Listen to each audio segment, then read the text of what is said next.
હા, જસુભાઈ જે છે જી એ જી જી. મૂળ એમનો પ્રશ્ન એ છે કે એમના ખેતરમાં હા થાંભલો નાખી દીધો. થાંભલો નાખી દીધા પછી એમને જાણ કરવામાં આવી કે અમે તમારા ખેતરમાં થાંભલો નાખી દીધો છે. પરંતુ જેમની મંજૂરી લેવામાં આવી હતી એ એમના પિતાની લેવામાં આવી હતી. એના પિતાનું જે છે એ મરણ થઈ ગયું હતું. છતાં પણ એને જીવિત બતાવીને ખોટી સહીઓ કરીને એને લેવામાં આવ્યું. મરણ બાદ જે નોટિસ આપી હતી એમની 6/1/2017 ના રોજ એમને નોટિસ આપવામાં આવી હતી. મરણ પણ 29/1/2018 ના રોજ થયું હતું. 29/1/2018 ના રોજ થયું હતું અને કલેક્ટર ઓફિસમાં હાજરી બતાવવામાં આવી છે. બાદમાં સાંભળ્યા વગર હુકમ કરવામાં આવે છે. મરણ ગયેલા એમના પિતાશ્રી જે છે એને બદલે ડમી વ્યક્તિ ત્યાં રજૂ કરી દેવામાં આવે છે અને ખોટી સહીઓ કરી દે છે. આ જેટકો, આ કલેક્ટર, આ બધા જ અને ખોટા પંચનામા કયા છે, પંચ કયાસો ખોટા કરવામાં આવ્યા છે.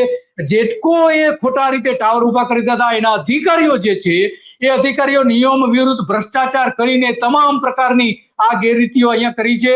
એક મરણ ગયેલા વ્યક્તિઓના નામે ખોટી મંજૂરીઓ મેળવીને આખું આ એક સૌથી મોટું કૌભાંડ કરવામાં આવ્યું છે. અને એટલા માટે 26/7/2023 ના રોજ આમાં ખોટી સહીઓ પણ કરવામાં આવી હતી. આ બધા જ દસ્તાવેજો જે છે એ દસ્તાવેજો અહીંયા બતાવી રહ્યું છે કે આમાં ખરેખર મોટા પ્રમાણમાં ગેરરીતિ થઈ છે.